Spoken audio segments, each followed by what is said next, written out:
Let me show you in 2 seconds flat why the rich get richer and the poor get poorer. I call it the success cycle. Real fast. Draw yourself 4 squares. Put them up on the screen here. You'll see, as I do this, take a quick look. You'll notice you've got the word potential up in the left-hand square. Up in the right-hand square is the word action. Bottom right is the word results.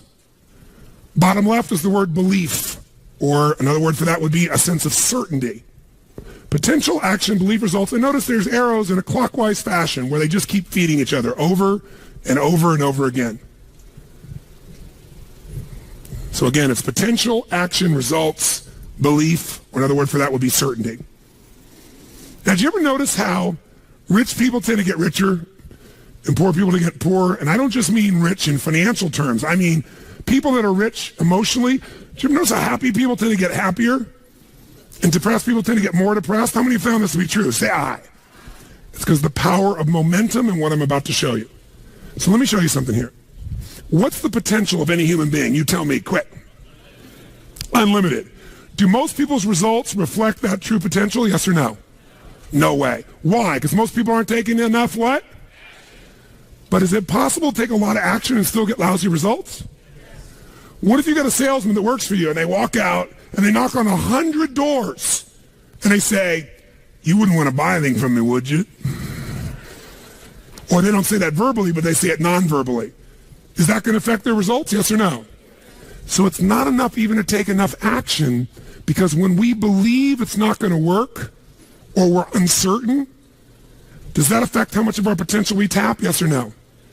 See, if you don't think it's going to work, you're not going to put out a bunch of your energy when you think it's going to fail. And by the way, when you're not sure, you tap little potential. Do you take little or a lot of action? When you're not sure, when you think it's not going to work, do you take massive action or little action? Now, when you take little potential with little action, what kind of results do you get? Little lousy results. And when you get lousy results, what does that do to your belief?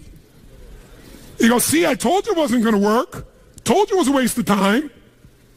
And then, by the way, when you have less belief, how much more potential do you take? More or less? If it's possible, you tap less potential, more or less action. Less. And what happens to your results? They get even what? And now they got worse results. What does that do to your belief? And by the way, now you see the current economy. Isn't it true? Everybody out there is going, oh my God, the results are so bad, it's going to get worse in the future, so I better pull in my horns, there's less potential, so I'm not going to push as hard. I'm not going to take much action. Oh my God, I'm getting lousy results with little potential action. Oh my God, it's going to get worse. That's what creates a recession, depression, whatever you want to call it. How do you change that? A lot of people, and even a lot of businesses say, well, gosh, we train our people. Who's ever done this? You train your person, they do well for a while, and then they drop off in their skill set. I don't care if it's sales. I don't care if it's a technical skill, having to do with accounting or something on the computer. Who's experienced this with people you work with? Say aye. Now, you're highly motivated. It's your business, or you're the leader in the business, or you're the manager, or you're the head of department, or whatever. So you got a lot of drive. So you bring emotion to the table, and you do enough repetition that you master it. They don't. If you give up on them, you're losing and missing out on what it takes to train someone. So here's how training looks. In the beginning of training, when you first start doing something, how fast do people learn and make shifts? Slow or rapid? Huge rapid change happens, right? There's this giant growth that occurs. Now, what eventually happens to anybody when they start to learn something? A new sport, a new business, a new relationship. What do they get to? What do you call it? Plateau. So think of it this way. Some people, their philosophy of life is dabbling. Here's what a dabbler does. They take on a sport like, let's say, tennis. And when they're brand new, they know nothing about tennis. They don't know how to hold the racket. They don't know how to swing. They don't know how to keep score. They think love is an emotion when it's a zero. Right? There's nothing, right? But from not knowing anything, in a short time with a little bit of training, do they get pretty damn good? Yes or no? If this is 100% mastery and this is zero, they might go to 20 or 30% growth like that within a few days, a few weeks. How many follow what I'm saying here? Say aye. Now what's interesting is, will they top out? Yes or no? There'll be a point in which they plateau. What's a plateau? It's when you're doing the same amount of effort, but you're not getting the same level of reward. You're not making the same progress. So in the beginning, how hard is it to make progress when you're a brand new company? I mean, creating a product is progress. Selling your first customers is progress. Getting your first account is progress. Pretty easy, right? When you're in a new relationship, just learning about each other and connecting and being intimate, there's progress, right? In playing tennis, taking up a sport, there's so much progress. But in every human being's experience, there's a point where you're working just as hard, but not making so much progress, and people don't like that. That's why I told you this. And what some people do at that point, if they're a dabbler, they decide to quit. This is obviously the wrong job for me. This is obviously the wrong sport. This is obviously the wrong partner. I shouldn't be in a relationship with this person. The minute they get to a point where they're not being fed, their ego is not being fed, they're not growing, they quit. And so if this was, for example, a dabbler who was in a position of tennis, they might quit tennis and now they say, you know what, I'm not a tennis player, I'm going to do racquetball. And they get so excited about racquetball because like, oh, this is cool, look at this. Because within a few days, what happens if everybody? They start from zero and what happens? Lots of what? Tell me, lots of progress, which feels really good, really fast. They didn't know how to racket. They didn't know how to turn. There were walls all around them and a ceiling. In a few days, bam, they're smashing off the back wall and the side wall. They're doing things Z's. And I mean, it's really cool. Plus, they get a new outfit and stuff, so they look cool. They got goggles. They join a new club. There's all this progress and stuff. So guess what? Grow, grow, grow, grow, grow. Everything's great, great, great, great, great. But eventually, who knows what happens? Eventually, they hit a plateau. And guess what? Rather than training themselves further for mastery, what do? They say it's the wrong sport. I shouldn't do this. I shouldn't be a racquetball player. And if I was going to show you as an example, you grab this real quick. If they've gone out and they've made all this progress, they're real happy. They go, go, go. They're growing, growing, growing. Boink. They hit this plateau. Wrong sport. Not a tennis player. Go up like this. Boink, racquetball. All of a sudden, working hard, not getting the result. Wrong thing. Wrong relationship. Wrong job. Wrong mission. So then they go out and play golf and they go, boom. They don't even get the progress. And they go, I didn't need to use the F word that many more times in my life, right? You know, different piece. Now, that's what a dabbler does. And by the way, dabblers by their nature are unhappy. Think about this. Even with all the economic challenges that exist, most people in North America, for sure, have a better quality of life than 95% of the planet. 95% of the planet is living on what? How much? 2/3 of the planet, I should say, is living on $2 a day. Your worst nightmare is somebody else's greatest dream. Most of the planet's greatest dream. Your idea of economic downfall is somebody's dream. That's the truth. And so what happens, though, is, would you agree we have more choices, more freedoms, more opportunities today than any time in human history? Yes or no? Are most people happy? Is their happiness tied to the quality of life they really have? Because we're a world now that's shallow. Most people are dabblers. They try something for a while, it doesn't work out, they do something else. Now, you wouldn't be in this room for 5 days if you were a dabbler, but how many of you got to deal with some of these dabblers out there? Say aye. Dabblers are the people you want to make sure you keep off your team or get off quickly, because they're going to quit anyway. And the time, energy, and effort it takes to train a dabbler is the same energy you could have a platinum player. And we're going to show you some ways to do that later on. But let me show you another path for a second before we show you the rest of the training effect. Let's take the path of what I call a stressor. Here's the stressor's philosophy. I find the way. Who can relate to this? Say I. I'm going to find the way. I'm going to achieve it. So they take up a sport like tennis, and it goes like this, and they're doing really, really well, and it's going really good, but eventually, boink, they hit a plateau. Here's the difference. Does the stressor quit? Ever quit? Yes or no? Absolutely not. What does the stressor do when it doesn't work out? What do? Do they settle for it? What if they actually get a little worse for a short time? What happens? They really get stressed and they go, screw this, I'm going to find a way, I'm going to break through, I'm going to learn a book, I'm going to find someone, I'm going to get a coach, I'm going to make this thing happen, I'm going to find a way, I'm going to find whatever it takes to make this thing happen. Poosh! And they break through, ladies and gentlemen. Come on, they break through, ladies and gentlemen. Who knows what I'm talking about here? Say I. And by the way, they break through and all of a sudden they start making progress and they're so happy, and all of a sudden, guess what happens? Boink. And you go, damn. How could that happen? I've been working my tail off. I just had this breakthrough. I just worked through this thing. I just fought through it. But by the way, do they hit another plateau? Yes or no? So what happens here? Do they give up? Do they quit? Do they go, it's the wrong sport? What does the stressor do? They stress out. Shit, I'm gonna find a way. I'm gonna make this thing happen. I gotta make this thing. Come on, figure something out. Let's find this thing. I'm gonna work hard. I'm gonna make more calls. I'm gonna make this thing happen. And all of a sudden, eventually, what happens? Poof! Ladies and gentlemen, they break through again. Come on now.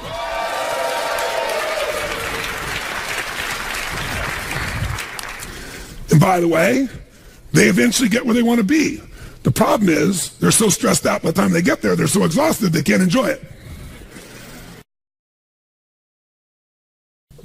Every person in this room who described failure described it for the following reasons. And I gave all the reasons: time, money, network we don't have, people we don't have, not the right management, not the right people, right? We don't have the resource. And they went through this whole thing. I said, what all these things, not of Supreme Court justices, what they all have in common is you're all saying we didn't have the resources to succeed.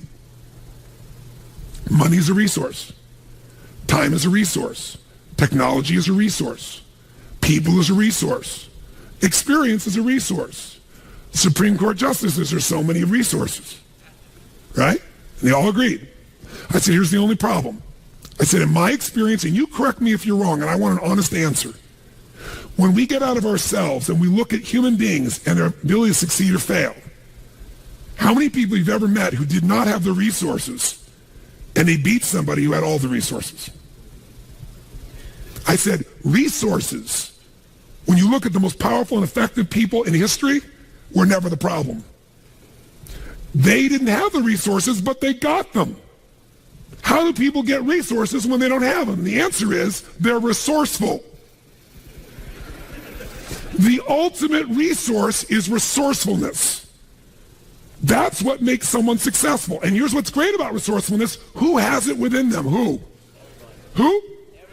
Every human being, but the question is whether you access it or not. Now, strategic innovation is different than just constant, never-ending improvement. Constant, never-ending improvement is a very, very important principle. If you're not constantly improving, you're definitely going to be passed up by your competition. But if you're thinking about strategic innovation, what it really means to me is rewriting the rules for competition within an industry, within an area. When you change how people compete, when you change the rules, you take over that industry. You shift completely the game. So in my industry, the vast majority of people spoke and still do for 1 to 3 hours, which many of you yesterday wish I was one of those people. But that's usually it, because what it was is about inspiration, right? It's inspire people. And what happened for me is 90% of them are an hour or 90 minutes. And I was like, it's wonderful. That's a useful tool. But, inspiration is like motivation. Motivation's nice, and it's like a bath. It doesn't last, but you still take a bath every day. But my view was, how do I get people into immersion? How do I put people in an experience where their life really changes?